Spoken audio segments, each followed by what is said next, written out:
नमस्कार। और हमें उम्मीद है कि आपकी दीपावली अच्छी रही होगी।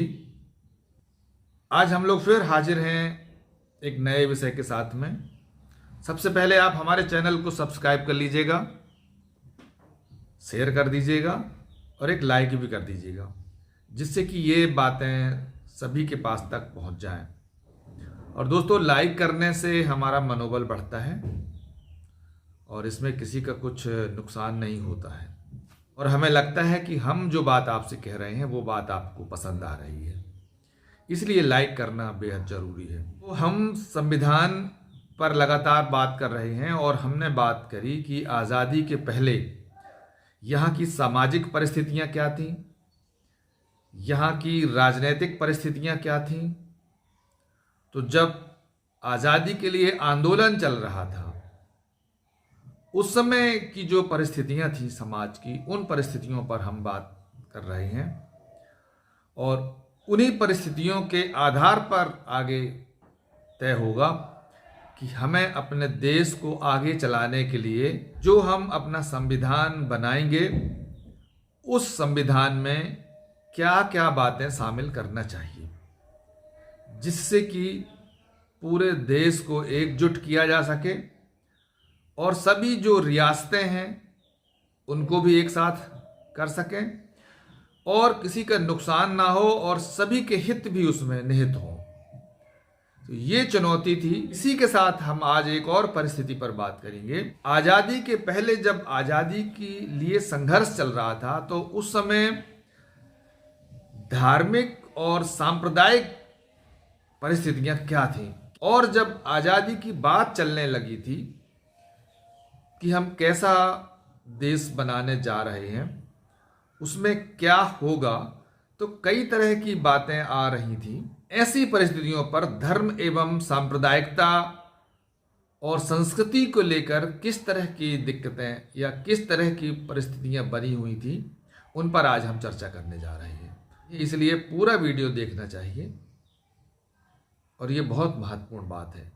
इसी से आगे हमें समझ में आएगी कि हमारे संविधान में जो बातें लिखी गई हैं उनका आधार क्या था। तो आज़ादी तो लगभग तय हो गई थी कि आज़ादी हमको मिलने जा रही है, लेकिन इस आज़ादी के साथ साथ धार्मिक एवं सांप्रदायिक तनाव भी बहुत चरम पर था। यहाँ पे जो कई तरह के राजनीतिक दल काम कर रहे थे, कई तरह के संगठन काम कर रहे थे, जिनकी विचारधाराएं अलग अलग थीं, वो आज़ादी के बाद के भारत को कैसा देखना चाह रहे थे, जिसमें प्रमुख रूप से भारतीय राष्ट्रीय कांग्रेस जो कह रही थी कि हम इस भारत को समावेशी भारत बनाएंगे, जिसमें सभी लोग एक साथ मिलकर रह सकें, और वो धर्मनिरपेक्षता को अपना प्रमुख मुद्दा बना रहे थे। उसमें समानता और उसमें न्याय की बात भी कर रहे थे कि जो हमारा भारत बनेगा उसमें सभी को न्याय मिलेगा, सभी को समान अवसर मिलेंगे और किसी के साथ भेदभाव नहीं किया जाएगा। वहीं पर जो एक और राजनीतिक दल जिसको हिंदू महासभा कहा जा रहा था, हिंदू महासभा का विचार था कि आज़ादी के बाद जो भारत बने, चूंकि भारत में हिंदुओं की संख्या ज़्यादा है, इसलिए हिंदू राष्ट्रवाद के नाम पर वो जोर दे रहे थे, और जिसके कारण कई वर्गों में असंतोष भी पैदा हो रहा था। दूसरी ओर मुस्लिम लीग भी थी, जो कि मुसलमानों के लिए अलग राज्य की मांग कर रही थी, और उनके नेता मोहम्मद अली जिन्ना थे। इन संगठनों के परस्पर विरोधी दृष्टिकोणों और धार्मिक मतभेदों के कारण भारत के विभाजन का निर्णय लिया गया, और विभाजन हुआ तो न केवल भारत और पाकिस्तान दो अलग अलग राष्ट्र बने, बल्कि उसके पीछे बहुत बड़ी हिंसा हुई, संघर्ष हुआ, लोगों का पलायन हुआ और पूरे देश में तनाव पैदा हो गया, जिसने लाखों लोगों की जिंदगी पर बहुत गहरा असर डाला। तो आइए आज हम इन्हीं बातों पर विस्तार से बात करते हैं। तो भारतीय राष्ट्रीय कांग्रेस का गठन 1885 में हुआ था, और जिसका प्रमुख उद्देश्य पहले ये था कि जो ब्रिटिश गवर्नमेंट है उसके साथ बात करना और भारत के नागरिकों को ज़्यादा से ज़्यादा सत्ता में भागीदारी कराना और यहाँ की परेशानियों को ब्रिटिश सरकार के सामने उठाना। लेकिन धीरे धीरे भारतीय राष्ट्रीय कांग्रेस का झुकाव स्वतंत्रता आंदोलन की ओर हुआ और पूरे देश में देखते ही देखते स्वतंत्रता आंदोलन फैल गया। भारतीय राष्ट्रीय कांग्रेस का जो प्रमुख दृष्टिकोण था वो था धर्मनिरपेक्षता।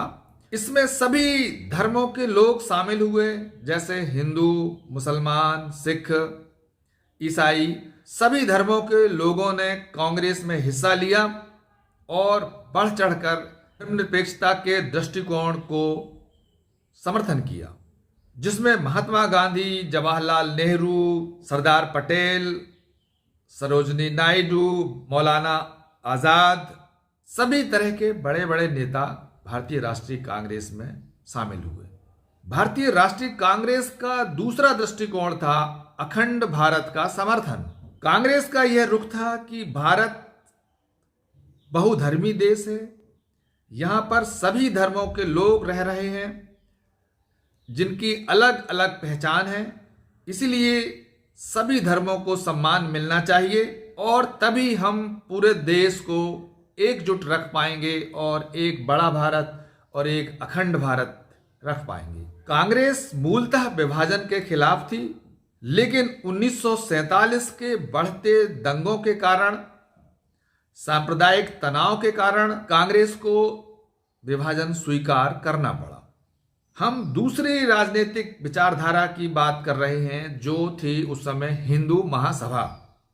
हिंदू महासभा की स्थापना 1915 में हुई और इसका मुख्य उद्देश्य हिंदुओं की सांस्कृतिक, धार्मिक और राजनीतिक पहचान को बनाए रखना था और उनके हितों की रक्षा करना था।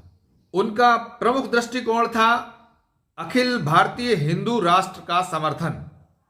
हिंदू महासभा का मानना था कि भारत हिंदुओं का बहुसंख्यक देश है, बहुलता वाला देश है, इसीलिए यहाँ आजादी के बाद जो भारत बने उसमें हिंदू संस्कृति का वर्चस्व होना चाहिए। दूसरा प्रमुख दृष्टिकोण था मुस्लिम लीग और कांग्रेस का विरोध।